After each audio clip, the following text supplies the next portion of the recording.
Bab 1901, Mulai dan Akhir.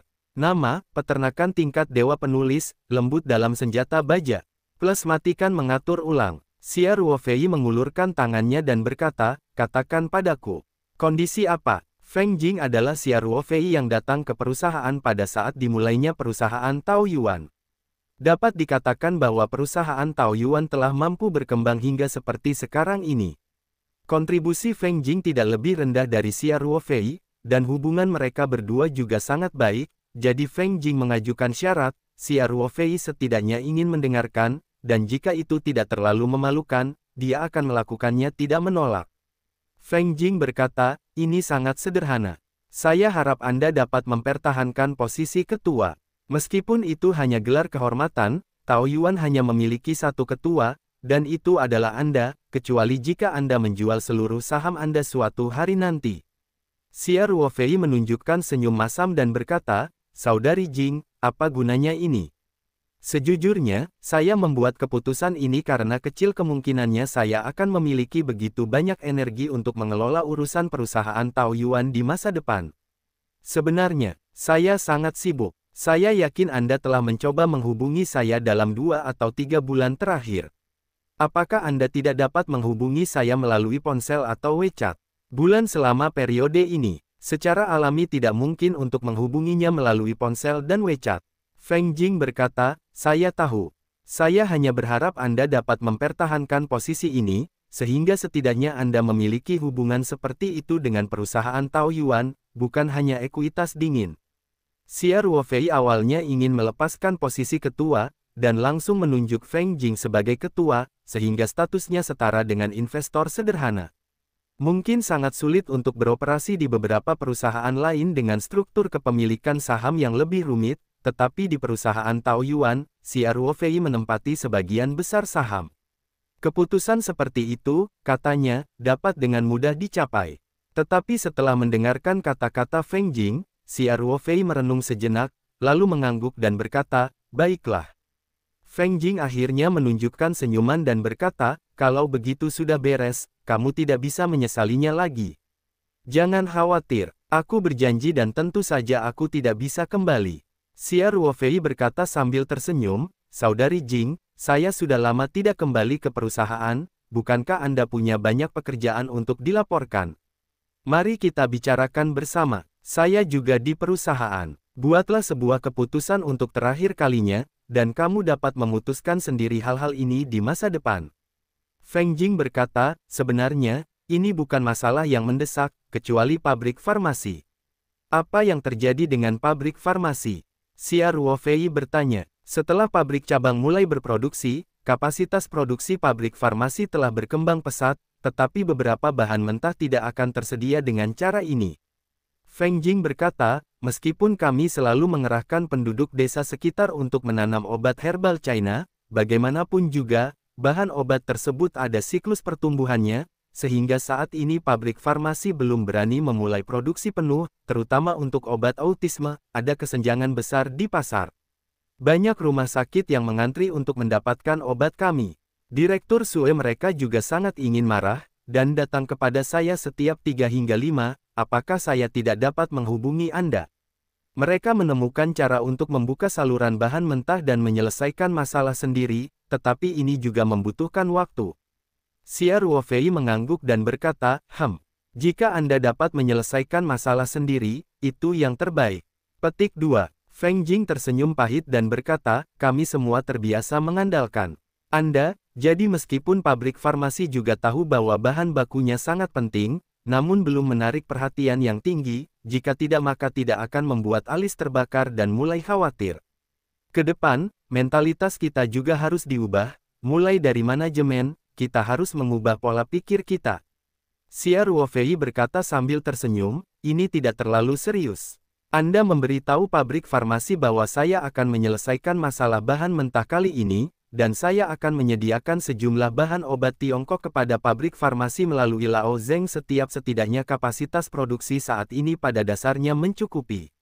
Namun seperti yang Anda katakan, mereka tetap harus mewaspadai bahaya dan harus sangat mementingkan pembangunan dan pemeliharaan saluran bahan baku, jika tidak mereka harus memperluas kapasitas produksinya di masa depan. Saya buta, tidak mungkin bagi saya untuk terus meningkatkan pasokan bahan mentah tanpa batasan. Dipahami, Feng Jing berkata, kali ini bisa menyelesaikan kebutuhan mendesak. Sudah sangat bagus. Terlebih lagi, Anda bisa menyediakan bahan baku sebulan sekali. Setidaknya tidak akan ada kekhawatiran di pabrik farmasi dalam waktu dekat.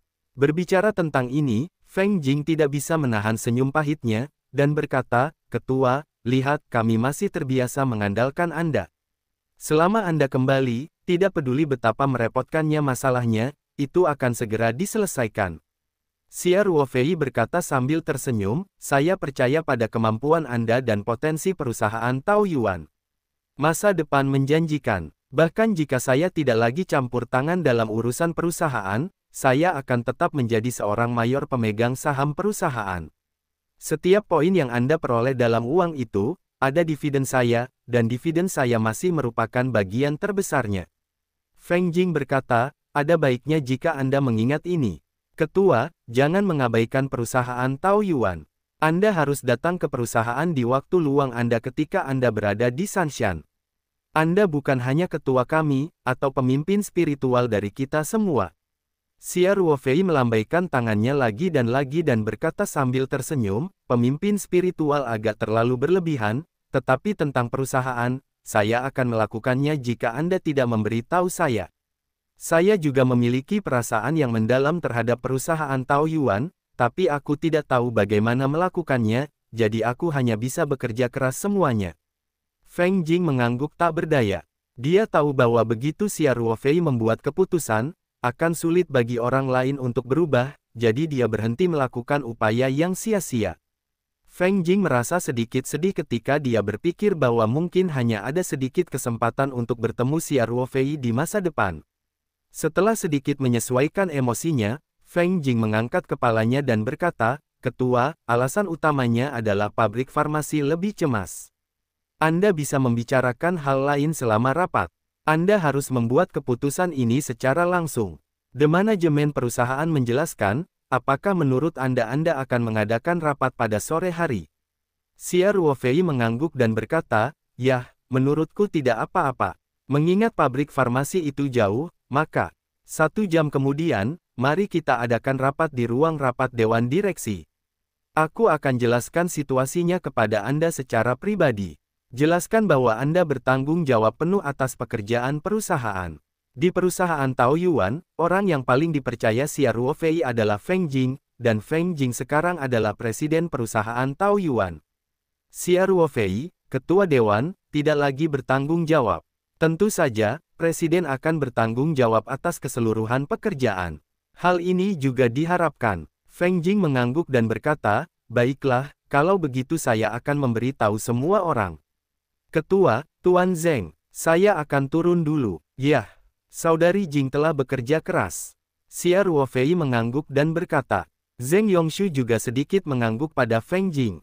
Baru saja selama percakapan antara Xia Ruofei dan Feng Jing, Zeng Yongshu sedang menonton. Sejujurnya, hatinya agak tidak setuju. Itu hanyalah sebuah industri di dunia sekuler. Pengaturan rinci Xia Ruofei menurutnya benar. Tidak perlu, apalagi perusahaan Taoyuan masih jauh dari kata raksasa saat ini. Sekalipun ia termasuk dalam 500 besar dunia dan orang terkaya di dunia, ia sama sekali tidak menarik di mata para pembudidaya. Namun, untuk menghormati pemiliknya, Zeng Yongshu tidak mengatakan apapun. Dia menyaksikan seluruh proses dengan tenang. Bahkan jika dia tidak memahaminya, dia tidak akan pernah mempertanyakan keputusan Xia Ruofei. Setelah Feng Jing pergi, Xia Ruofei berdiri dan berjalan duduk di belakang mejanya. Pada saat yang sama, dia memberi isyarat kepada Zeng Yongshu untuk juga duduk di kursi di seberang meja. Zeng tua, kamu akan bertanggung jawab atas pekerjaan penghubung dengan perusahaan Taoyuan di masa depan. Xia Ruofei berkata, sekarang hanya sebentar, saya akan memperkenalkan situasi perusahaan Taoyuan kepada Anda, dan pekerjaan spesifik yang menjadi tanggung jawab Anda, saya akan menekankan lebih banyak lagi. Tindakan pencegahan, bahkan jika Anda tidak memahaminya untuk saat ini, simpanlah itu di dalam hatimu. Zheng Yongshu berkata dengan cepat, baik, Tuan Xia. Oleh karena itu, Xia Ruofei menggunakan 1 jam sebelum pertemuan untuk memperkenalkan pengaturan beberapa departemen di perusahaan Taoyuan, situasi dasar manajemen, dan situasi bisnis utama kepada Zheng Yongshu. Mengenai aspek yang mengharuskan Zheng Yongshu untuk maju, Xia Ruofei beberapa tindakan pencegahan juga ditekankan. Hal utama adalah tidak mengungkap identitas praktisi, tidak menggunakan cara praktisi sesuka hati, dan sebisa mungkin bertindak sesuai aturan dan kerangka hukum dunia sekuler. Selain itu, beberapa hal harus dilakukan secara diam-diam, seperti menambahkan larutan kelopak bunga lingsin ke sumber air pertanian Taoyuan, DEL. Xia Ruofei mengulanginya secara spesifik. Zheng Yongshu tidak begitu memahami beberapa hal tentang perusahaan Taoyuan, tetapi dia tetap mengikuti dengan ketat persyaratan Xia Ruofei dan menghafal semua informasi yang diperkenalkan Xia Ruofei. Di masa depan, dia secara bertahap akan terbiasa dengan situasinya, dipahami. Bagi para kultivator, menghafal sedikit informasi seperti itu tentu saja bukanlah apa-apa. Segera, 1 jam tiba, Feng Jing datang langsung ke kantor Xia Ruofei, tersenyum dan berkata, Ketua, semuanya ada di sini. Xia Ruofei berdiri dan berkata, oke. Kalau begitu ayo pergi ke pertemuan. Zheng Tua, ikut denganmu juga. Ya, Tuan Xia. Zheng Yongshu buru-buru membungkuk dan berkata. Sikap hormat Zheng Yongshu membuat Feng Jing merasa sedikit penasaran. Di mata para elit yang kembali dengan pendidikan modern, sikap Zheng Yongshu benar-benar terlalu hormat, bahkan sedikit menyanjung. Xia Ruofei memimpin, Feng Jing dan Zheng Yongshu mengikuti, dan segera sampai ke ruang rapat dewan di lantai yang sama. Semua manajemen perusahaan telah tiba, termasuk Wakil Presiden Eksekutif Dong Yun, Direktur Pabrik Farmasi Sui Jinsan, DEL, sudah menunggu di ruang konferensi. Ketika semua orang melihat Xia Ruofei, mereka semua berdiri dan menyapa ketua yang belum pernah melihat akhirnya. Xia Ruofei menjadi yang pertama, mengulurkan tangannya dan memberi isyarat ke bawah, tersenyum dan berkata, semua orang telah bekerja keras kali ini, silakan duduk. Setelah berbicara, Xia Ruofei duduk. Setelah semua orang menunggu Xia Ruofei duduk, mereka semua duduk. Feng Jing telah mengatur tempat duduk sebelumnya. Ada kursi di sisi kiri dan kanan Xia Ruofei. Feng Jing sedang duduk di sisi kanan Xia Ruofei, dan posisi di seberang Feng Jing secara alami diperuntukkan bagi Zheng Yongshu. Awalnya posisi Dong Yun, namun kini posisi itu dilepaskan, Dong Yun mundur 1 posisi dan duduk di samping Feng Jing. Tentu saja, peringkat orang lain juga mundur 1 posisi. Namun, ini adalah pengaturan Feng Jing, dan tentu saja semua orang tidak akan keberatan. Mereka hanya sedikit penasaran dengan Zheng Yongshu, orang asing yang menempati posisi pertama setelah presiden. Ruang pertemuan berangsur-angsur menjadi sunyi, dan semua orang memandang Xia Ruofei dengan ekspresi khawatir. Anda semua yang hadir di sini adalah manajemen perusahaan Taoyuan. Mereka kurang lebih mengetahui beberapa informasi orang dalam dan mengetahui bahwa teknologi inti perusahaan ada di tangan Xia Ruofei. Jika Xia Ruofei mundur dan tidak lagi peduli dengan perusahaan, maka jangan melihat perusahaan Taoyuan kini berkembang pesat dan memiliki potensi yang tak ada habisnya, penurunannya akan terjadi dalam sekejap. Sisipkan aplikasi, pengukiran ulang sempurna artefak pemburu buku versi lama, sebuah aplikasi yang dapat mengubah sumbernya. Namun, kata-kata Xia Ruofei selanjutnya dengan cepat menghilangkan kekhawatiran semua orang. Xia Ruofei berkata sambil tersenyum, jangan khawatir tentang perkembangan perusahaan. Meskipun saya tidak lagi terlibat dalam manajemen dan operasional perusahaan, perusahaan membutuhkan dukungan saya, dan saya akan tetap memberikannya tanpa syarat. Selain itu, saya akan terus mempertahankan jabatan ketua. Hanya saja tidak lagi ikut campur dalam urusan perusahaan. Juga, semua orang ada di sini hari ini, saya akan mengumumkan janji temu lainnya. Setelah berbicara, Xia Ruofei menunjuk ke arah Zheng Yongshu di sampingnya dan berkata, ini adalah Tuan Zheng Yongshu. Mulai hari ini, dia akan menjabat sebagai direktur direksi. Tentu saja, Tuan Zheng, direktur kantor direktur, tidak ikut serta dalam urusan manajemen perusahaan, dia hanya bertanggung jawab untuk mengoordinasikan dan menjadi penghubung mengharuskan saya untuk memberikan dukungan teknis. Penunjukan ini tidak akan melibatkan pekerjaan karyawan akar rumput, sehingga tidak akan diumumkan secara publik, dan tidak akan dikeluarkan pemberitahuan email. Setiap orang adalah elit yang telah bekerja selama bertahun-tahun. Begitu saya mendengarnya, saya memahami bahwa Xia Ruofei benar-benar ingin melemahkan pengaruhnya di perusahaan dan menghilang dari urusan perusahaan. Pada awalnya, semua orang mengira Xia Ruofei baru saja berhenti, tetapi sebenarnya mengatur agar kroni-kroninya masuk ke perusahaan dan menyembunyikan dirinya sebagai pengendali jarak jauh dari segalanya. Sekarang situasinya jelas sangat berbeda dari apa yang dipikirkan semua orang. Xia Ruofei, ketua dewan direksi, telah menjadi posisi kehormatan, jadi Zheng Yongshu, direktur dewan direksi, tentu saja tidak memiliki kekuasaan nyata. Terlebih lagi, Xia Ruofei juga baru saja menjelaskan bahwa Zheng Yongshu, direktur kantor direktur, hanya bertanggung jawab atas penghubung dan docking. Terus terang, ini adalah hubungan antara Xia Ruofei dan perusahaan. Jika dia tidak ikut campur dalam urusan lain, tentu saja tidak ada desentralisasi. Kemungkinannya sekarang, Zheng Yongshu berdiri, membungkuk sedikit kepada semua orang, dan berkata, tolong jaga saya di masa depan. Dia duduk setelah berbicara, membuat orang merasa pendiam. Xia Ruofei berkata, saya tidak akan mengatakan apa-apa lagi. Semua orang sama seperti biasanya. Hanya saja, jangan memengaruhi pekerjaan Anda. Area tanggung jawab dan hubungan pelaporan masing-masing tidak akan berubah untuk saat ini. Tentu saja, bagaimana menyesuaikannya langkah selanjutnya adalah Tuan Feng. Saya tidak ingin tahu sama sekali, haha. Pejabat senior perusahaan di ruang konferensi mau tidak mau mengarahkan pandangan mereka pada Feng Jing, dengan sedikit rasa kagum di mata mereka. Di masa lalu, Feng Jing adalah kroni mutlak Xia Ruofei, dan dia memiliki suara yang besar di perusahaan Taoyuan, tetapi sekarang hal itu menjadi lebih penting. Xia Ruofei telah sepenuhnya mendelegasikan kekuasaan. Feng Jing dapat dikatakan sebagai pimpinan perusahaan yang sebenarnya. Feng Jing dapat menentukan nasib Dong Yun, wakil presiden pemerintahan. Tentu saja, seperti yang diketahui semua orang, situasi ini tidak akan berlangsung lama. Feng Jing bukanlah Xia Ruofei. Xia Ruofei memiliki hak kendali mutlak di perusahaan dan memiliki tingkat kendali yang sangat tinggi atas perusahaan. Tidak ada masalah sama sekali. Namun, untuk menghindari kecurigaan, Feng Jing tidak boleh membiarkan hal ini terjadi. Jika terjadi kecelakaan, tim pengambil keputusan kolektif dengan dewan direksi sebagai inti harus segera dibentuk. Tapi bagaimanapun, mulai hari ini, posisi Feng Jing di perusahaan Taoyuan jelas meningkat pesat dibandingkan sebelumnya. Setelah Xia Ruofei selesai berbicara, dia berkata dengan bebas dan mudah, baiklah, jika tidak ada yang lain, mari kita akhiri pertemuannya. Jin San tetap di sini. Pejabat senior perusahaan bangkit dan meninggalkan ruang rapat. Feng Jing, Zheng Yongshu, dan Sui Jin San tetap tinggal. Sui Jin San menunjukkan ekspresi ketekunan di wajahnya, dan melangkah maju dan berkata, Ketua, kamu. Sui Jin San direkrut oleh Xia Ruofei sendiri. Begitu dia masuk perusahaan, dia mengikuti Xia Ruofei untuk mendirikan pabrik farmasi Taoyuan untuk mengembangkan obat autisme.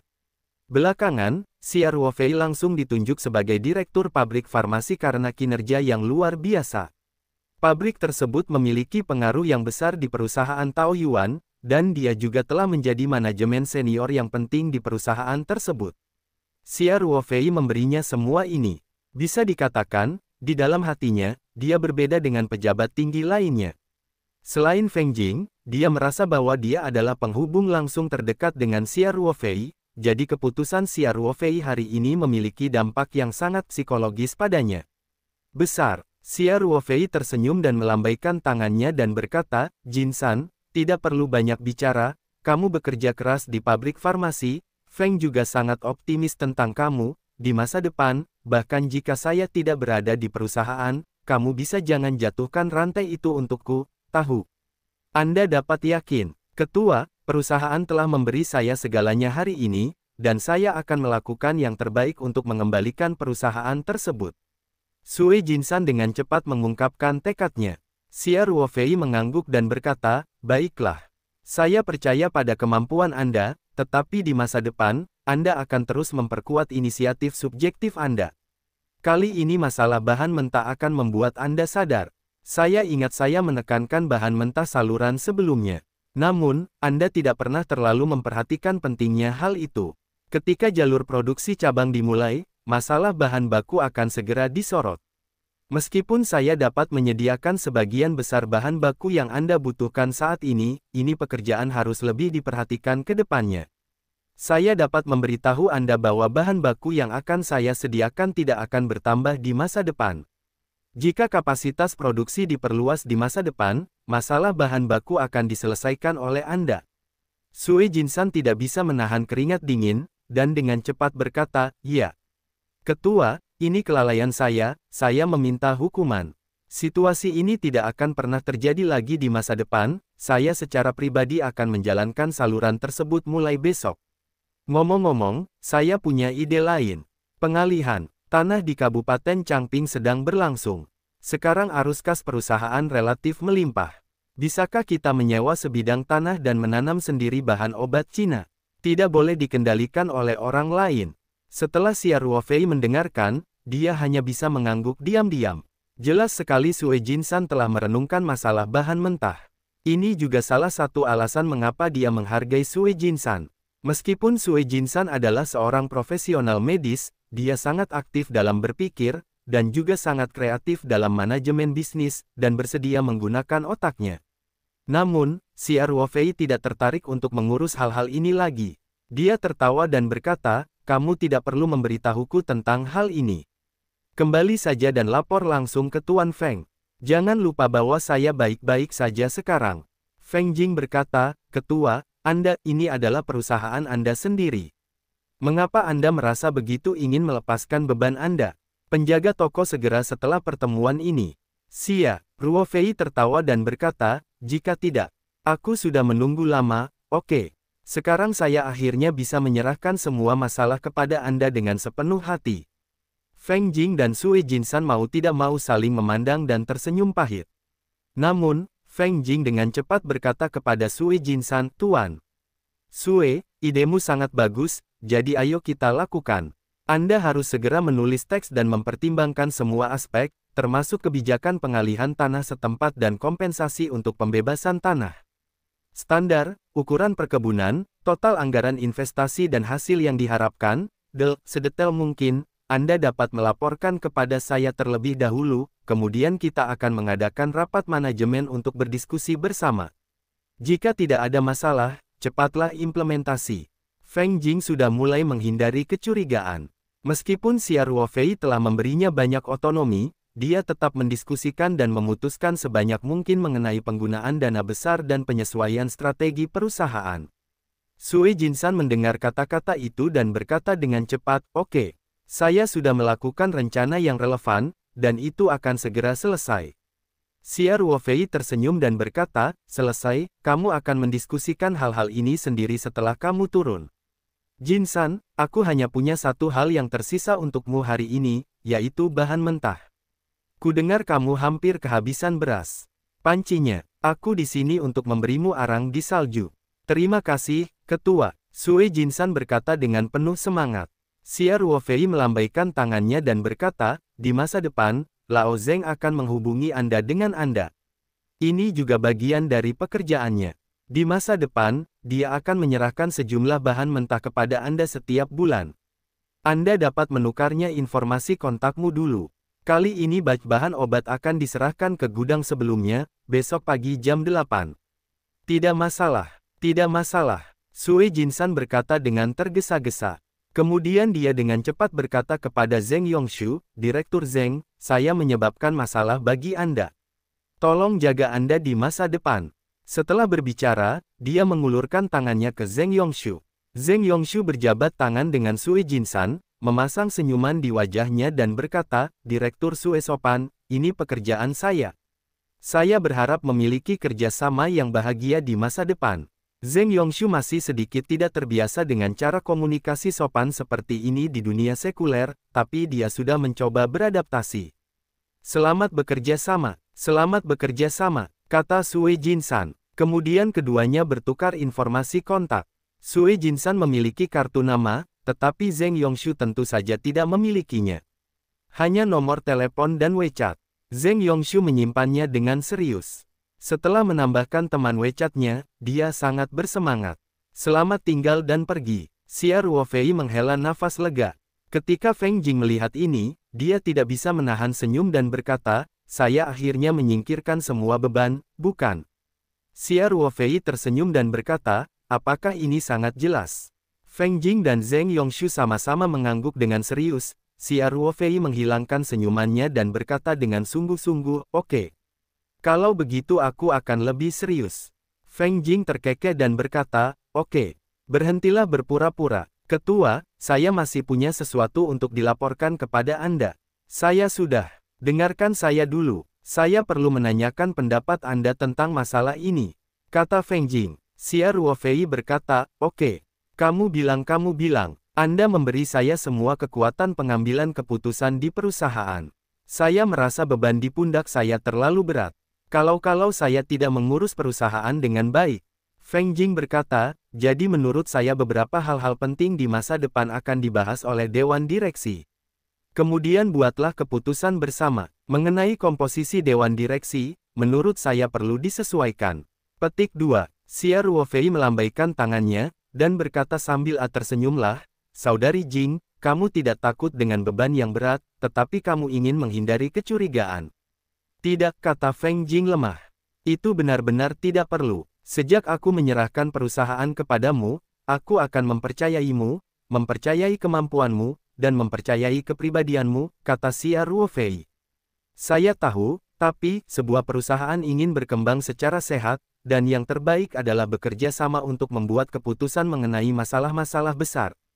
Feng Jing berkata dengan serius, saya tidak dapat menjamin bahwa setiap keputusan yang saya buat adalah benar. Orang-orang selalu bingung. Xia Ruofei berkata tanpa daya, baiklah. Jika menurut Anda model ini bagus, maka terapkanlah sesuai dengan ide Anda. Ayo lakukan. Saya menunjuk Anda sebagai wakil ketua perusahaan dan memimpin pekerjaan Dewan Direksi. Petik 2. Feng Jing ragu-ragu sejenak, dan berkata, oke. Saya akan menyusun piagam Dewan Direksi perusahaan dalam 2 hari terakhir. Mohon setujui jika waktunya tiba. Anda tidak akan bisa tinggal selama 2 hari atau 3 hari. Kamu harus meninggalkan Sanshan. Seharusnya tidak begitu. Xia Ruofei berkata, kalau begitu, sudah sepakat, Sister Jing, cepatlah. Feng Jing harus menyusun piagam ini, dia harus ditandatangani oleh Xia Ruofei, jika tidak dia akan menjadi atlet sekaligus wasit. Xia Ruofei juga mengetahui bahwa anggaran dasar Feng Jing akan menentukan mode operasi perusahaan Taoyuan di masa depan. Wajar jika dikatakan bahwa itu ditandatangani dan dikeluarkan olehnya secara pribadi, dan dengan cara ini, dia tidak perlu ikut campur dalam beberapa urusan manajemen sehari-hari perusahaan. Feng Jing mengangguk dan berkata, baiklah, saya akan melakukannya sesegera mungkin. Ketua, apakah Anda punya pengaturan lain untuk sore ini? Xia Ruofei berkata, saya harus mengajak Lao Zheng melakukan beberapa hal, jadi saya tidak akan tinggal di perusahaan.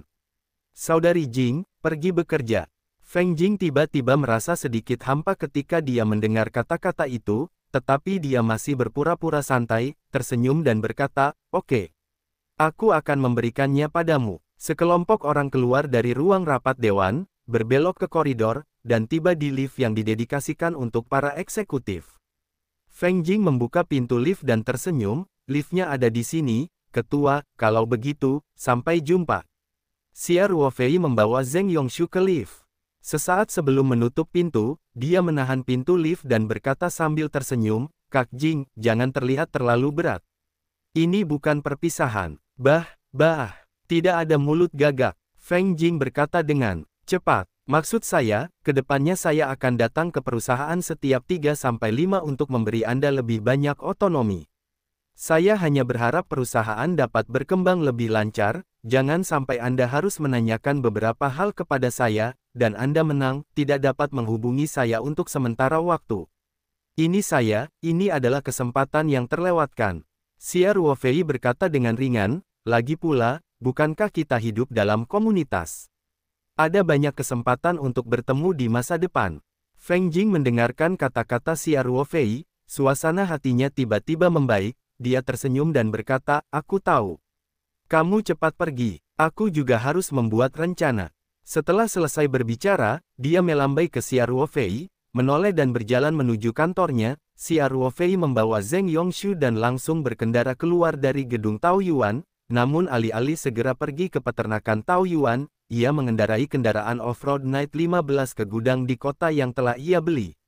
Xia Ruofei memarkir mobil di pintu masuk gudang, mengeluarkan kunci gudang dari ruang Lingtu, dan berkata sambil membuka pintu, Zheng tua, kamu harus ingat lokasi gudang ini. Kamu harus sering datang ke sini di masa depan. Apakah itu bahan baku obat Tiongkok atau meminum 8 anggur abadi, mereka semua menggunakan gudang ini sebagai tempat transit untuk serah terima. Saya mengerti, Tuan Xia.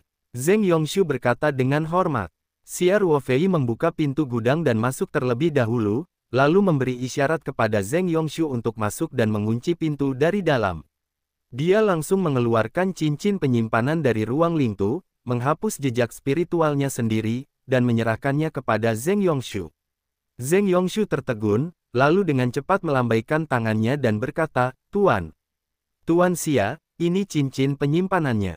Itu terlalu berharga, bawahan saya tidak berani memintanya. Jika beberapa bulan yang lalu, cincin penyimpanan memang sangat berharga bagi Xia Ruofei, tapi sekarang visinya jauh lebih tinggi. Di menara uji coba alam rahasia bulan, dia dan Ling Qingsui telah memperoleh beberapa cincin penyimpanan. Cincin penyimpanan ini tidak lebih dari alat pemuatan, digunakan untuk menyimpan item hadiah, bahkan bukan hadiah.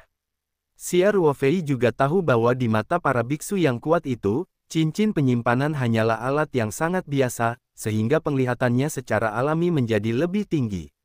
Xia Ruofei tersenyum tipis, dan berkata, Zheng tua, ini untuk pekerjaanmu. Jika Anda tidak mengambil cincin penyimpanan, bagaimana Anda menyelesaikan transfer dan serah terima material? Zheng Yongshu mau tidak mau tercengang. Ya, Xia Ruofei mungkin akan sebagian besar berada di Pulau Taoyuan pada saat itu, dan dia akan membawa perbekalan dari Pulau Taoyuan ke Sanshan setiap bulan. Bahan-bahan ini termasuk sejumlah besar bahan obat Tiongkok dan anggur dari Datan-Datan.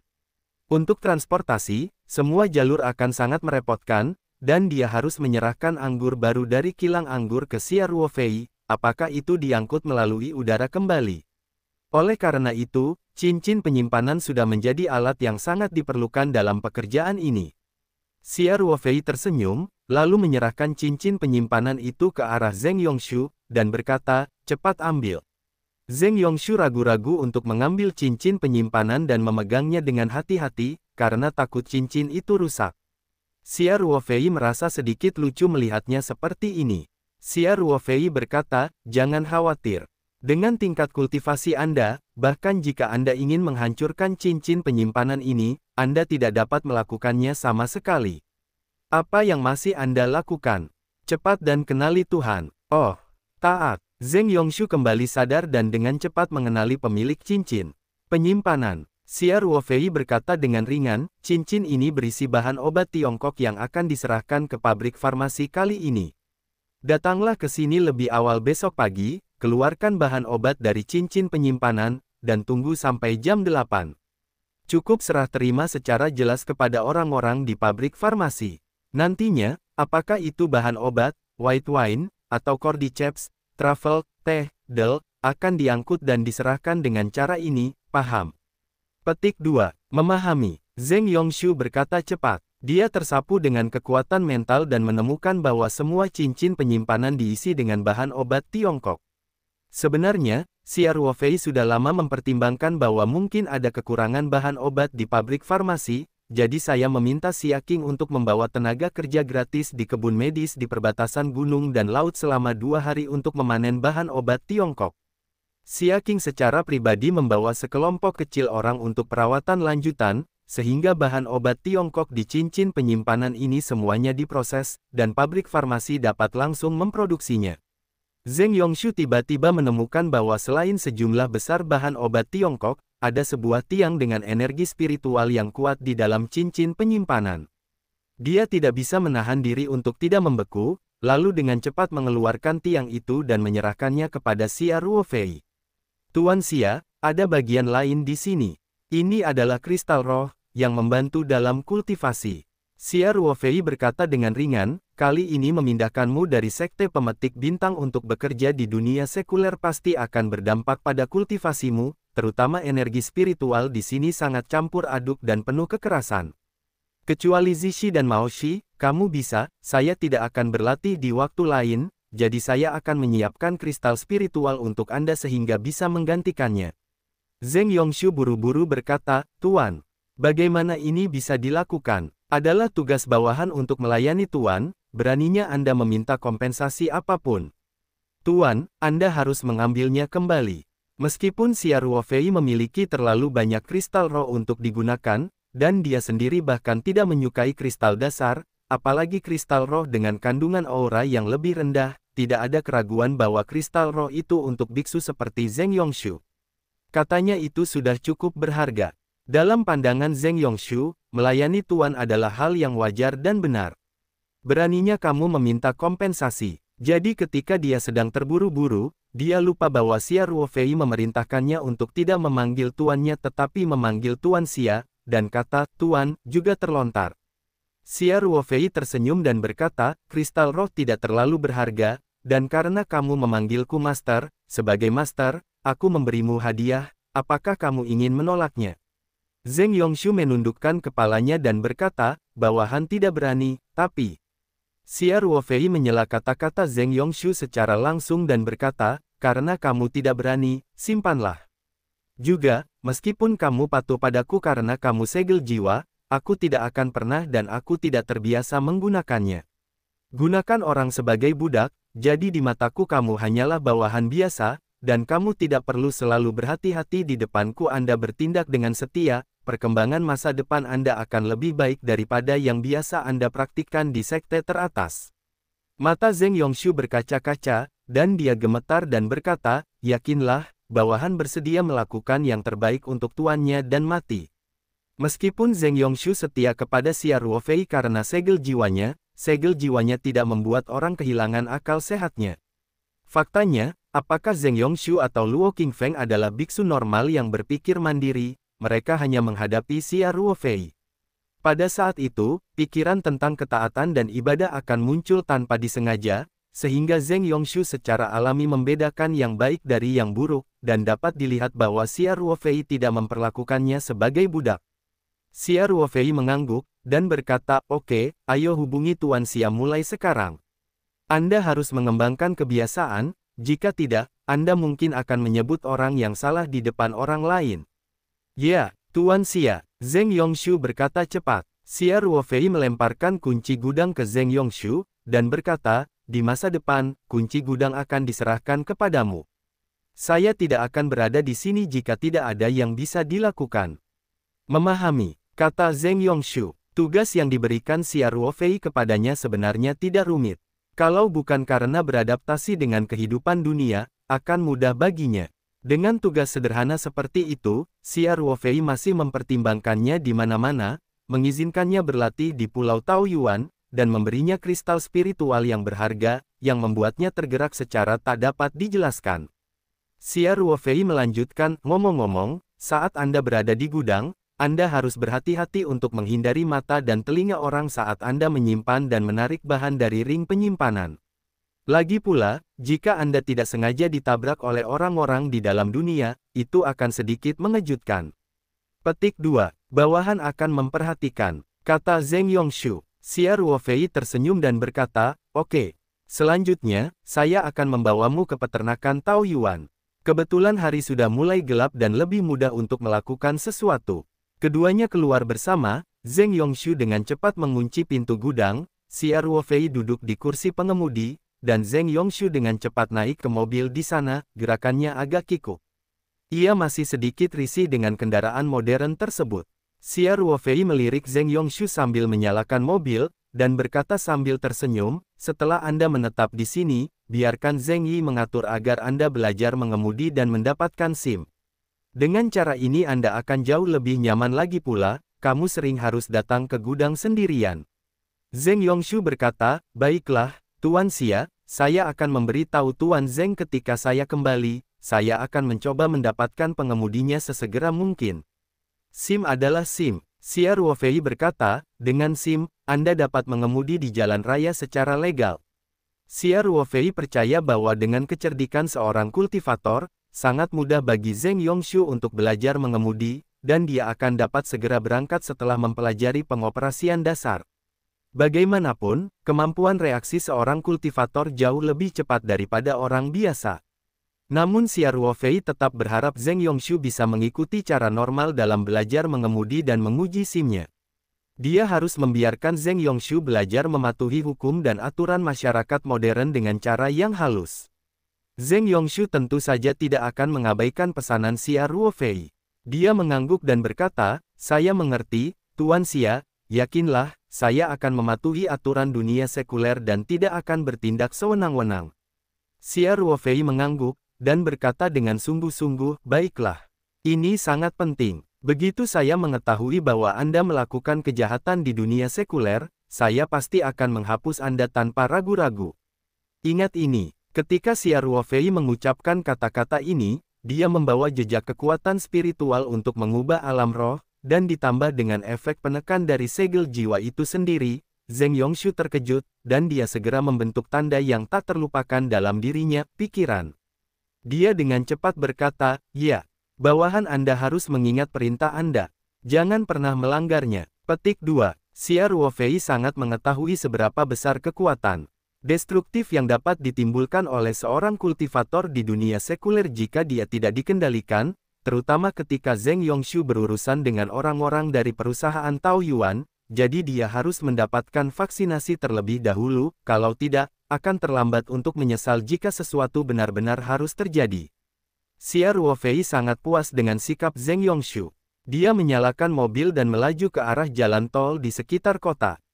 Saat ini, langit berangsur-angsur meredup, dan kawasan perkotaan Sanshan juga sudah memasuki jam sibuk, dan mobil melaju sangat lambat di jalan lingkar.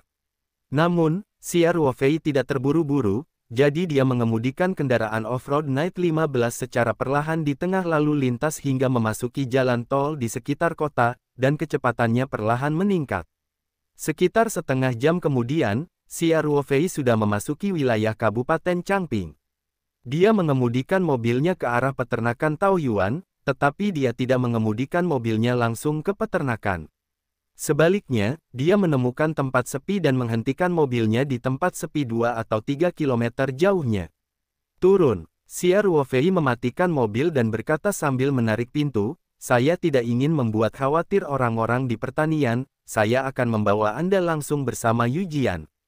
"Ya," kata Zheng Yongxu. Setelah keduanya turun dari mobil, Xia Ruofei langsung mengorbankan pedang abadi Biou, meraih Zheng Yongxu dan melangkah ke pedang terbang dan diam-diam berlatih seni pedang.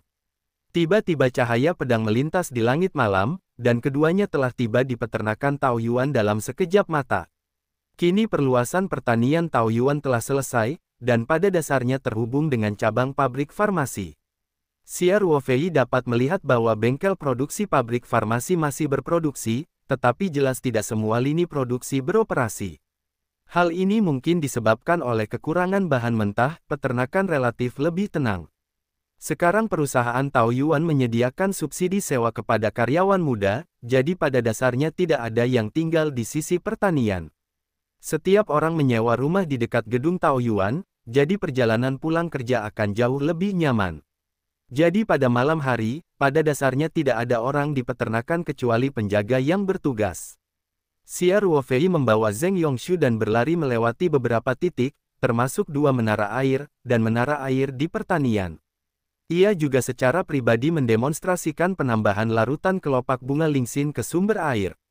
Kemudian dia mengajak Zheng Yongxu berkeliling seluruh pertanian dan kebun, biarkan dia mengenal lingkungan.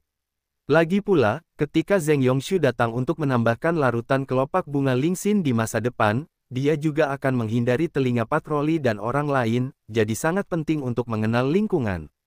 Xia Ruofei juga memiliki villa kecil di sisi pertanian. Meski sudah lama tidak berkunjung ke sini, sanitasi di sisi ini juga dibersihkan secara rutin. Namun, Xia Ruofei tidak kembali hari ini.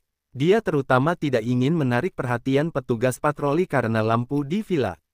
Setelah mengajak Zheng Yongxu berkeliling sebentar, Yujian meninggalkan pertanian Taoyuan dan sampai ke tempat parkir.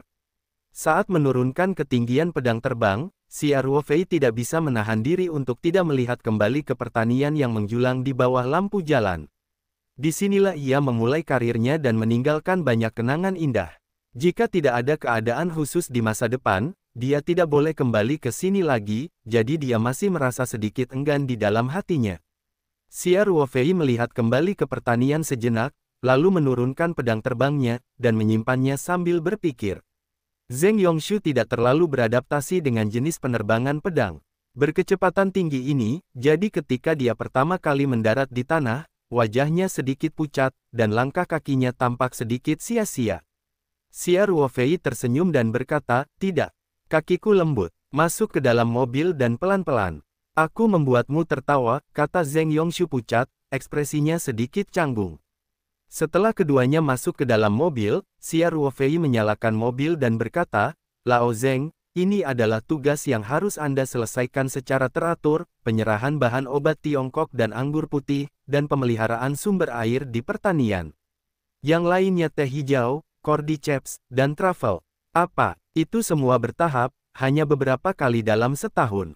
Sekarang prosesnya di pabrik farmasi sudah diluruskan akan menelepon dan menyimpan salah satu informasi kontak Anda hanya perlu menyerahkan kontak tersebut."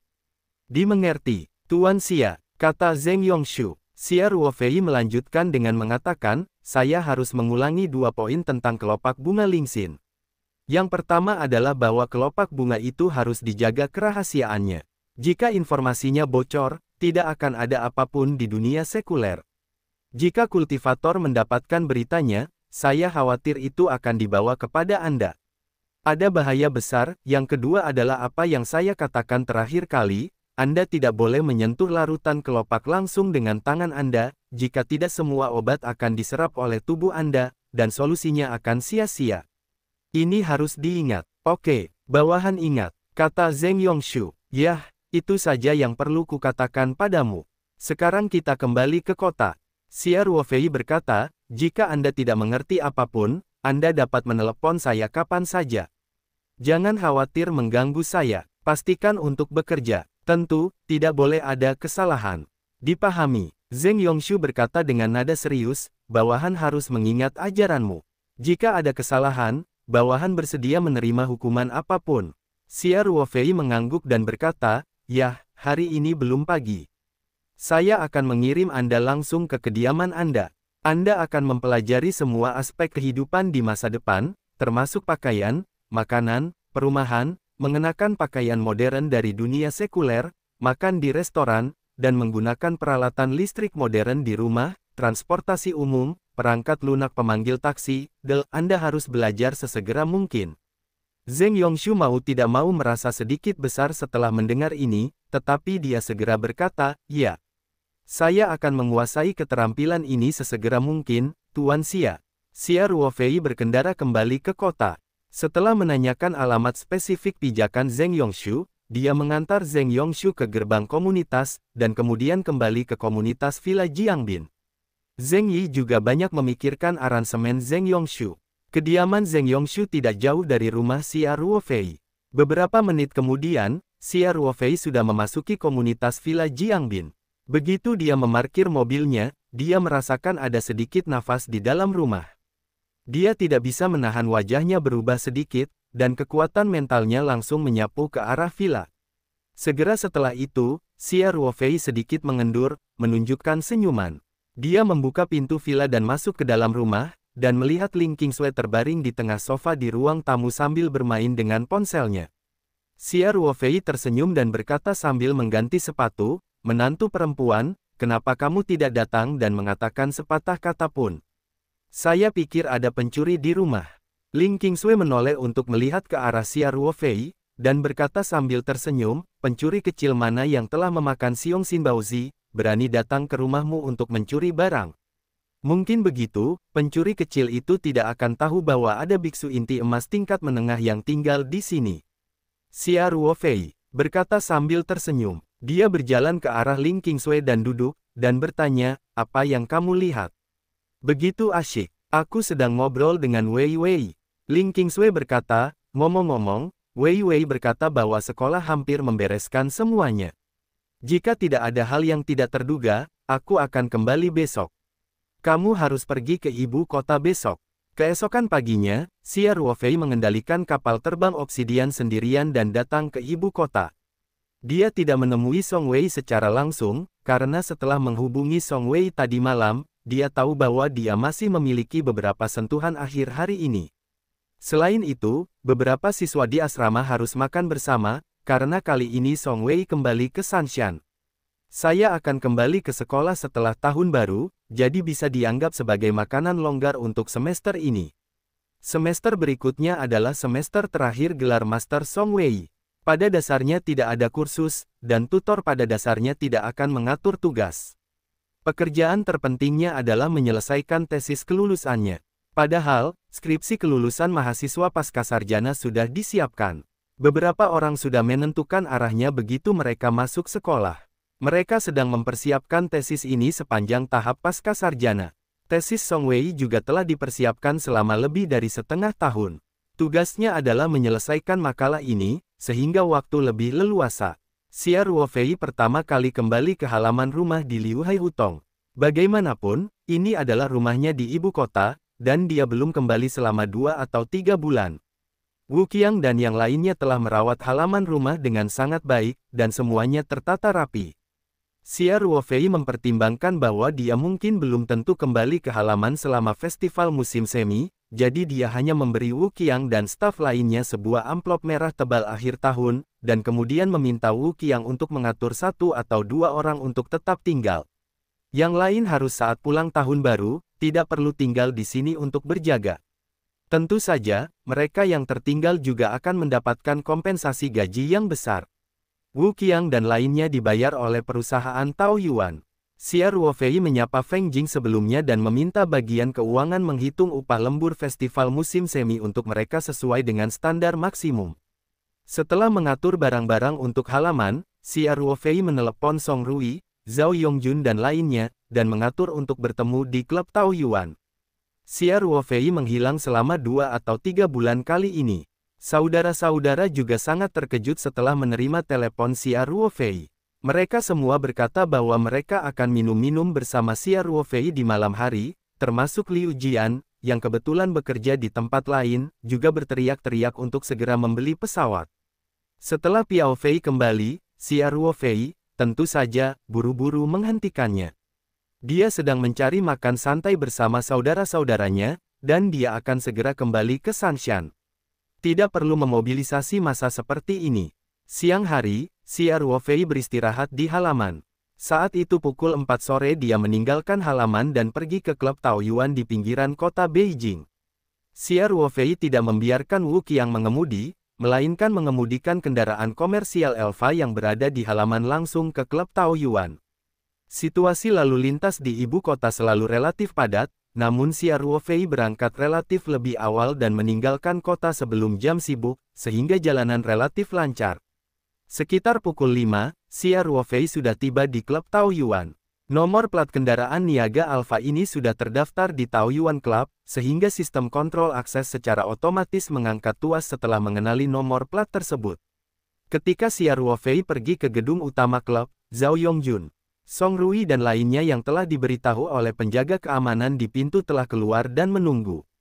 Xia Ruofei memarkir mobil tepat di depan gedung, dan turun dari mobil dengan senyuman di wajahnya. Zhao Yongjun memimpin dan berkata dengan gembira, "Ruofei, kamu sudah lama tidak ke ibu kota. Apakah kamu melupakan semua saudara?" Xia Ruofei dan Zhao Yongjun berpelukan, dan berkata sambil tersenyum, "Bagaimana bisa? Beberapa waktu lalu, saya diganggu dengan urusan duniawi. Saya bahkan tidak punya waktu untuk mengurus perusahaan di pihak Sanshan. Tidak, saya baru saja datang ke Beijing hari ini. Ini dia, saudara-saudaraku. Ini tidak buruk." Zhao Yongjun menepuk bahu Xia Ruofei dan berkata sambil tersenyum. Xia Ruofei memandang Song Rui lagi, tersenyum dan berkata, "Xiao Rui selalu berada di ibu kota." Song Rui mengangguk dan berkata, "Baiklah. Saya bekerja di perusahaan asal saya, dan saya harus berada di Beijing hampir sepanjang waktu." Xia Ruofei mengangguk. Tampaknya Song Rui benar-benar telah mengubah jenis kelaminnya. Sebelumnya, dia sama sekali tidak mau berada di bawah pengawasan ayahnya. Sekarang jelas karena Zhuo Yiyi bekerja di ibu kota, jadi dia juga mulai patuh tinggal di ibu kota. Direkomendasikan, aplikasi bagus banget, layak dipasang, lagi pula bukunya banyak, bukunya lengkap, dan update-nya cepat. Sepertinya kamu akan segera bisa meminum anggur pernikahanmu. Xia Ruofei berkata sambil tersenyum, ingatlah untuk memberi tahu saya saat itu. Jika Anda tidak dapat menghubungi saya, silakan kirim undangan ke perusahaan Taoyuan, mereka bisa mendapatkannya bersama saya, hubungi. Song Rui tersenyum pahit dan berkata, Ruofei, 8 karakter belum digesek. Masih terlalu dini untuk mengatakan ini. Xia Ruofei terkejut, dan berkata, apakah ada perlawanan di rumah? Zhao Yongjun tertawa dan berkata, ada perlawanan, tapi kali ini Xiao Rui bertekad. Kami juga mengaguminya. Saudara Zhao, jangan mengejekku. Song Rui berkata sambil tersenyum masam, tekanan di rumah tidak terlalu besar sekarang. Jika itu benar, aku tidak tahu apakah aku bisa menolaknya. Xia Ruofei mengerang sejenak, dan berkata, mari kita bicara dengan saya baik-baik, biarkan saya melihat apakah saya dapat membantu. Zhao Yongjun ragu-ragu dan berkata, Ruofei, saya tahu kamu dapat berbicara di depan Song Lao, tetapi kamu masih harus mempertimbangkan masalah ini dengan hati-hati. Saya khawatir kamu tidak akan dapat membantu Xiao Rui. Kaku, semua orang tahu bahwa Song Lao bermata biru pada Xia Ruofei. Dapat dikatakan bahwa dia sangat menghargai Xia Ruofei. Tapi bagaimanapun juga, ini melibatkan pekerjaan rumah keluarga Song. Masuk akal jika pernikahan Song Rui pasti sudah diatur sejak lama, meskipun tidak ada pengaturan lain untuk saat ini. Tidak mungkin dia membiarkan dia menikahi wanita biasa dengan mudah. Jika Xia Ruofei menjadi pelobi, itu mungkin tidak efektif, dan mungkin memberikan pendapat kepada keluarga Song tentang Xia Ruofei. Faktanya, semua orang juga sangat jelas bahwa Xia Ruofei tidak memiliki latar belakang yang kuat. Begitu dia menjalin hubungan dengan keluarga Song, kariernya mungkin akan terpukul. Xia Ruofei berkata sambil tersenyum, saya tahu, Saudara Zhao, jangan khawatir. Saya tidak akan bertindak sembarangan. Xia Ruofei tahu bahwa Zhao Yongjun juga peduli pada dirinya sendiri, tetapi Zhao Yongjun dan yang lainnya tidak tahu bahwa penekanan keluarga Song pada Xia Ruofei sebenarnya jauh lebih dari yang mereka kira, dan mundur 10.000 langkah. Dengan keterampilan dan visi kultivasi Xia Ruofei saat ini, bahkan dia memalingkan wajahnya dengan keluarga Song, dan dia tidak memiliki tekanan sedikit pun. Tentu saja, Song Lao adalah seorang senior tua yang sangat dikagumi Xia Ruofei, dan keluarga Song sangat baik kepada Xia Ruofei, jadi dia tidak akan dengan mudah menghancurkan hubungan ini. Zhao Yongjun tersenyum dan berkata, ada baiknya jika kamu mengetahuinya di dalam hatimu. Setelah selesai berbicara, Zhao Yongjun menepuk bahu Song Rui lagi, dan berkata, Xiao Rui, jangan salahkan saudara Zhao karena terlalu banyak bicara. Jika Ruofei terburu-buru berbicara mewakilimu, itu mungkin kontraproduktif, tapi dia tetap harus melakukannya, perhatikan strateginya. Song Rui menyeringai dan berkata, saya tahu, saudara Zhao juga baik kepada saya, jadi mengapa saya harus menyalahkan Anda? Xia Ruofei kemudian menyapa beberapa orang lainnya, dan berjalan ke gedung utama clubhouse yang dikelilingi oleh semua orang. Sedangkan untuk mobil yang diparkirnya di depan pintu, tentu saja ada anggota staf yang parkir di tempat parkir VIP. Semua orang datang ke kotak mewah yang dipesan, duduk mengelilingi meja kopi dan mulai membuat teh dan mengobrol. Xia Ruofei tentu saja juga bertanya kepada semua orang tentang situasi bisnis klub selama periode ini. Omong-omong, Xia Ruofei masih menjadi salah satu pemegang saham klub. Hanya saja dia tidak ikut campur dalam operasional sehari-hari dan pengelolaan clubhouse, dan dia biasanya tidak kekurangan uang, jadi pada dasarnya dia tidak peduli dengan clubhouse, dan dia menyerahkannya kepada Zhao Yongjun dan yang lainnya. Tentu saja, tidak mungkin bagi Zhao Yongjun dan yang lainnya untuk mengikat diri mereka pada clubhouse. Mereka biasanya memiliki banyak teman dan memiliki bisnis lain, sehingga mereka tetap menyewa tim profesional untuk mengelola clubhouse, namun yang memerlukan pengambilan keputusan dalam pengoperasiannya adalah Zhao Yongjun. Kami mendiskusikannya bersama. Hubungan antara orang tua mereka sangat baik, dan ide politik mereka sangat dekat, jadi sebagai junior, mereka sangat dekat satu sama lain, dan menjalankan klub ini bersama juga merupakan ikatan yang sangat kuat, membuat semua orang lebih dekat. Kondisi operasional Clubhouse bisa dikatakan berkembang pesat. Rute kelas atas dan sistem keanggotaan berjenjang yang ditetapkan semua orang di awal kini juga efektif. Biaya keanggotaan dan dana prabayar saja telah menghasilkan banyak arus kas bagi klub. Ini bukan hanya tempat yang bagus untuk berkomunikasi satu sama lain dalam lingkaran, tetapi juga lingkungannya sangat baik. Omong-omong, lingkungan sekitar Beijing mirip dengan yang ini, dan ada beberapa klub yang bahkan lebih baik dari yang ini, tetapi semua orang merasa seperti itu. Klub Taoyuan nyaman, dan seluruh orang merasa segar, seolah-olah ladang gas berada dalam kondisi khusus. Ini tentu saja merupakan fungsi dari formasi besar. Zhao Yongjun dan yang lainnya mengaitkan hal ini dengan Feng Shui. Bagaimanapun, Xia Ruofei secara pribadi datang untuk membalikkan Feng Shui, dan juga mengundang ahli Feng Shui untuk datang dan melihatnya secara langsung, jadi dia yakin. Mengenai urusan internal, hanya Xia Ruofei yang bisa memahaminya. Justru karena aura yang cocok dengan aksi formasi besar itulah anak-anak muda di kalangan atas ibu kota suka lari ke klub Taoyuan ketika mereka tidak ada pekerjaan. Hal ini tentu saja mendorong bisnis klub Taoyuan semakin populer. Bahkan omset dapur pribadi Lingji telah berulang kali mencapai titik tertinggi baru, terutama rahasia Buddha yang melompati tembok, di mana permintaan melebihi pasokan setiap hari. Xia Ruofei, Zhao Yongjun dan yang lainnya sedang minum teh dan mengobrol tentang situasi saat ini. Langit di luar berangsur-angsur menjadi gelap, dan teh hampir diminum. Jadi semua orang bangun dan pergi ke meja makan besar di dalam kotak, dan mereka duduk terpisah. Xia Ruofei berkata sambil tersenyum, "Xiao Rui, saya lupa menyebutkan bahwa saya juga membawa 2 kotak anggur. Di bagasi mobil, Anda dapat mengatur seseorang untuk memindahkannya." Kedua kotak tersebut adalah minuman keras Drang Eight Immortals, totalnya ada 12 botol, menurut saya itu cukup untuk diminum semua orang malam ini. Oke, jawab Song Rui dan memanggil pelayan di dalam kotak untuk memberikan beberapa kata. Pelayan itu mengangguk dengan cepat, lalu segera meninggalkan kotak itu. Beberapa saat kemudian, pramusaji kembali ke kotak bersama 2 petugas keamanan yang masing-masing membawa sekotak wine.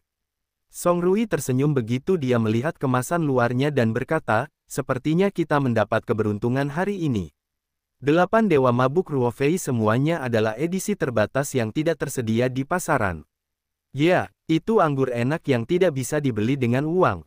Bukan hanya uang yang tidak bisa membelinya. Sekalipun ada hubungannya, mungkin juga tidak bisa membelinya. Aku akan mengambil gigitan ini. Rasa 8 Dewa Mabuk lebih enak daripada Mao Tai Wu Liang Ye." Semua orang membicarakannya. Saat ini, ponsel Zhao Yongjun berdering, dan dia tersenyum dan berkata, "Saudara-saudara, mulailah minum dan minum. Aku akan menjawab teleponnya." Zhao Yongjun mengambil ponselnya dan meninggalkan kotaknya, sementara Song Rui meminta pelayan untuk membuka anggur, menuangkannya ke beberapa dispenser, dan kemudian menuangkan cangkir semua orang dengan minuman keras 8 abadi yang harum. Baru saja beberapa hidangan dingin, piring, muncul, dan Zhao Yongjun keluar untuk menjawab telepon lagi, jadi semua orang tidak menggerakkan sumpitnya, tetapi menunggu sambil mengobrol. Setelah beberapa saat, Zhao Yongjun membuka pintu kotak dan masuk, dan berkata sambil tersenyum, "Saudaraku, masih ada tamu hari ini, saya menambahkannya sementara." Song Rui tidak bisa menahan diri untuk tidak berkata, "Kakak Jun, bukankah seharusnya itu adalah saudara ipar perempuan? Jangan bawa yang seperti itu. Hari ini saya katakan bahwa saya tidak membawa anggota keluarga, dan keluarga kami juga tidak datang." Zhao Yongjun buru-buru melambaikan tangannya dan berkata, "Xiao Rui, jangan bicara omong kosong, aku tidak bisa makan ini jika tersebar." Xia Ruofei menjadi sedikit penasaran ketika dia mendengar kata-kata itu, dan bertanya, "Saudara Zhao, siapa yang begitu suci? Bahkan kamu sangat cemburu." "Hei, ketakutan saja tidak cukup, tetapi identitasnya adalah agak istimewa." Zhao Yongjun berkata sambil tersenyum, "Yang ini kalian semua tahu, oke, saya tidak akan memberitahu Anda lebih banyak. Mobil sudah memasuki halaman, saya akan keluar. Selamat datang, tunggu saja di dalam kotak." Tidak baik membuatnya juga hebat, aku khawatir orang-orang tidak terbiasa dengan hal itu. Setelah selesai berbicara, Zhao Yongjun mengambil ponselnya dan keluar dari kotak. Semua orang saling memandang, dan Song Rui tidak bisa menahan diri untuk tidak berkata, kakak Zhao masih menjual Guanzi, siapa itu? Dia harus bertemu dengannya secara pribadi. Mungkin tidak harus orang besar. Xia Ruofei berkata sambil tersenyum, oke, jangan menebak-nebak, bisakah kamu melihat orang ketika mereka datang? Saudara Zhao telah membangkitkan rasa ingin tahu. Song Rui memasukkan sepotong daging babi rebus ke dalam mulutnya, bergumam sambil mengunyah. Sebenarnya, Xia Ruofei juga cukup penasaran, tapi dia tidak melepaskan kekuatan mentalnya untuk menyelidikinya. Di satu sisi, dia tidak terlalu sopan, dan di sisi lain, dia ingin meninggalkan sedikit ketegangan.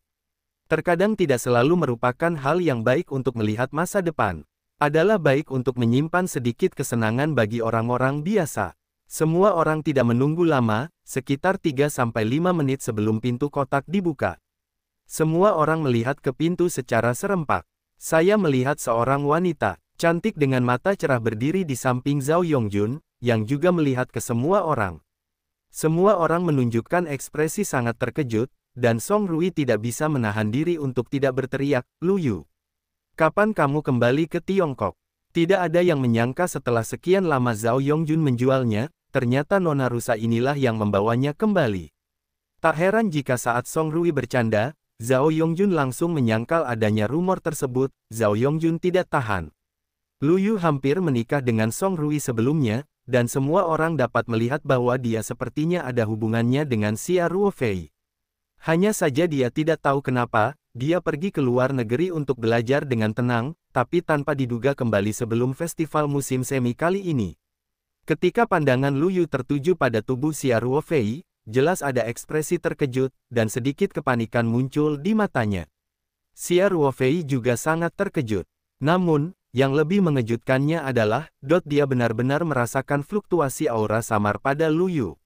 Xia Ruofei sekarang mengenal banyak kultivator, dan dia tidak tahu apa-apa tentang dunia budidaya di bumi seperti sebelumnya, tetapi dia juga tahu betul bahwa dari segi kuantitas saja, kultivator hanya dibandingkan dengan orang biasa di dunia sekuler, terjatuh di lautan.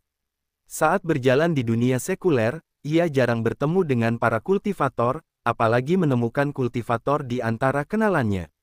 Xia Ruofei dengan tenang melepaskan kekuatan mentalnya untuk memastikannya, dan menemukan bahwa Lu Yu memang memiliki jejak fluktuasi energi spiritual, tetapi itu sangat lemah, jika bukan karena kekuatan induksi manusia super dan alam kekuatan spiritualnya, saya khawatir mereka mungkin tidak menyadarinya.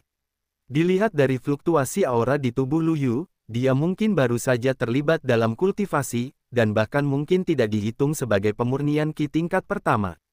Namun bagaimanapun juga, jejak fluktuasi energi spiritual ini cukup untuk membuktikan bahwa Lu Yu memang telah melakukan kontak dengan kultivasi, yang dianggap sedang memulai jalan kultivasi. Xia Ruofei tidak berhubungan dengan Lu Yu selama 1 atau 2 tahun, dan dia tidak tahu apa yang dia alami dalam 2 tahun terakhir, apalagi mengapa dia berhubungan dengan dunia kultivasi. Namun, meskipun Xia Ruofei sangat penasaran, dia tetap tenang, hanya tersenyum dan mengangguk kepada Lu Yu, dan berkata, ini Lu Yu. Sudah lama sekali. Mata Lu Yu sedikit mengelak, tapi dia masih sedikit mengangguk dan berkata, lama tidak bertemu. Kamu juga berada di ibu kota. Sisipkan satu kalimat, aplikasi bagus banget, layak dipasang, lagi pula bukunya banyak, semua bukunya, dan update-nya cepat. Zhao Yongjun tertawa dan berkata, Ruofei juga tiba hari ini. Tidak. Saudara kita akan menjemputnya hari ini. Tanpa diduga, Yoyo juga akan kembali ke Tiongkok hari ini. Ini benar-benar takdir. Wajah cantik Lu Yu sedikit panas, dan Xia Ruofei kurang lebih tidak wajar. Zhao Yongjun mungkin tidak begitu paham tentang cerita di dalamnya, tapi bagaimana mungkin Xia Ruofei lupa bahwa Nona Lu, yang tampak dingin dan dingin, sebenarnya penuh gairah. Kecintaan Lu Yu pada Xia Ruofei tidak pernah disembunyikan. Lu Yu lah yang dengan berani mengaku pada Xia Ruofei. Xia Ruofei masih sakit kepala saat itu, tetapi hal yang dia khawatirkan tidak terjadi, dan Lu Yu segera menghilang dari hidupnya. Hari ini, saya mendengar dari Zhao Yongjun dan yang lainnya bahwa Xia Ruofei tahu bahwa Lu Yu seharusnya pergi belajar ke luar negeri. Sekarang setelah sekian lama berlalu, Xia Ruofei tidak tahu bagaimana keadaan Lu Yu atau apa yang dia pikirkan di dalam hatinya, jadi itu pasti sedikit tidak nyaman. Zhao Yongjun tidak menyadarinya, dan berkata sambil tersenyum, "Ayo, Lama, duduk di sini. Kami baru saja bersiap untuk makan juga, ini baru mulai disajikan." "Anda tepat waktu. Terima kasih, Saudara Zhao." Lu Kamu berkata sambil tersenyum tipis. Hari ini adalah untuk menerima angin untuk Xia Ruofei, dan Zhao Yongjun adalah pemimpin saudara-saudara, jadi dia dianggap sebagai tuan rumah, dan duduk di kursi utama. Xia Ruofei duduk di sebelah kanan Zhao Yongjun. Awalnya, Zhao Yongjun duduk di sisi kiri Song Rui, namun setelah Lu Yu masuk, Song Rui segera bergerak sedikit ke samping dan meminta pelayan untuk menambahkan kursi. Bagaimanapun, Lu Yu adalah seorang tamu, tidak mungkin dia duduk di kursi terakhir. Untuk pergi, dengan cara ini, Xia Ruofei dan Lu Yu duduk di kedua sisi Zhao Yongjun. Setelah hidangan panas disajikan, Zhao Yongjun mengambil gelas anggur dan berkata sambil tersenyum, "Saudara-saudara, semuanya minum bersama terlebih dahulu. Salah satunya adalah untuk menangkap angin dari Yoyo.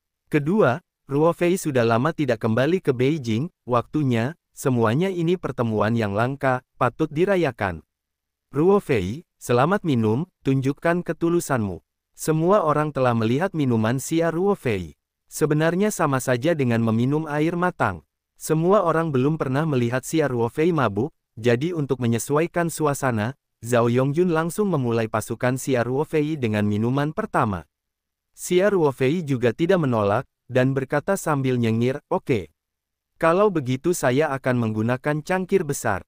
Setelah selesai, dia memberi isyarat kepada pelayan untuk membawakan piala untuk minuman, dan langsung mengambil dispenser dan menuangkan segelas besar anggur putih untuk dirinya sendiri. "Diam." Zhao Yongjun mengacungkan jempol pada Xia Ruofei dan berkata, "Ayo. Cangkir pertama sudah kering." Semua orang menggunakan gelas kecil untuk minum anggur putih. Xia Ruofei memegang gelas besar sendirian, mengangkat kepalanya dan meminumnya. Kemudian dia menyentuh mulutnya tanpa mengubah wajahnya, dan berkata sambil tersenyum, "Anggur ini benar-benar enak. Saya minum dengan cara ini. Ini minuman yang agak buruk. Saudara Zhao, saya sarankan. Saya akan tetap menggunakan cangkir yang sama seperti orang lain untuk minum. Minumlah yang enak dan bahagia." Zhao Yongjun mengangguk dan berkata, "Oke. Pokoknya, kamu tidak bisa melakukannya bahkan jika kita ingin mabuk." Kata-kata Zhao Yongjun segera mengundang tawa semua orang, dan pada saat yang sama ada sedikit ketidakberdayaan dalam tawa itu. Setiap orang telah mencoba berkali-kali, dan segala macam metode konyol telah digunakan, tetapi saya ingin membuat Xia Ruofei mabuk. Itu benar-benar tidak mungkin.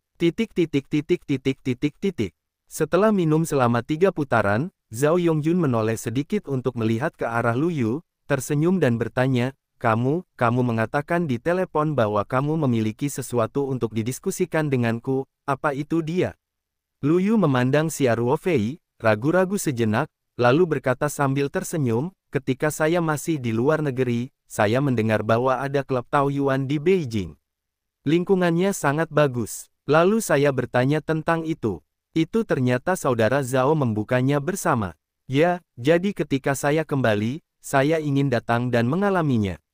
Ngomong-ngomong, saya akan mencari saudara Zhao untuk berjalan melalui pintu belakang dan mengambilkan saya kartu anggota." Zhao Yongjun tertegun, dan tanpa sadar bertanya, "Hanya itu? Itu dia?" Lu Yu tersenyum dan berkata, "Saudara Zhao, jika itu tidak mudah, lupakan saja." Zhao Yongjun menatap Lu Yu sambil berpikir, dan berkata, "Apa masalahnya? Adikku ingin mengajukan kartu keanggotaan. Ini bukan masalah kalimat. Semua pemegang saham klub ada di sana hari ini." Ada komentar. Bagaimana bisa ada komentar mengenai hal ini? Song Rui berkata sambil tersenyum, "Lu Yu sudah kembali, jadi kita harus membawa kartu anggota ke pintu." "Ya, ini pekerjaan kita yang tidak pada tempatnya." Semua orang tertawa dan bercanda, jelas tidak menganggap ini serius. Zhao Yongjun tertawa dan berkata, "Yoyo, lihat, ini wajahmu, aku tidak punya wajah seperti itu." Setelah selesai berbicara, Zhao Yongjun memanggil pelayan dan membisikkan beberapa patah kata padanya. Pelayan itu langsung mengangguk lalu bangkit dan pergi, rupanya hendak mengajukan kartu anggota. Lu Yu tersenyum dan berkata, "Terima kasih, Saudara Zhao, terima kasih semuanya, saya bersulang untuk semuanya." Setelah selesai berbicara, Lu Yu mengambil gelas anggur, semua orang juga mengambil gelas anggur, dan minum bersama lagi. Zhao Yongjun dengan tenang meminum segelas anggur, dan kemudian mengganti topik pembicaraan tanpa membicarakan tentang kartu anggota. Namun, Zhao Yongjun tahu di dalam hatinya bahwa Lu Yu mungkin tidak mengatakan yang sebenarnya.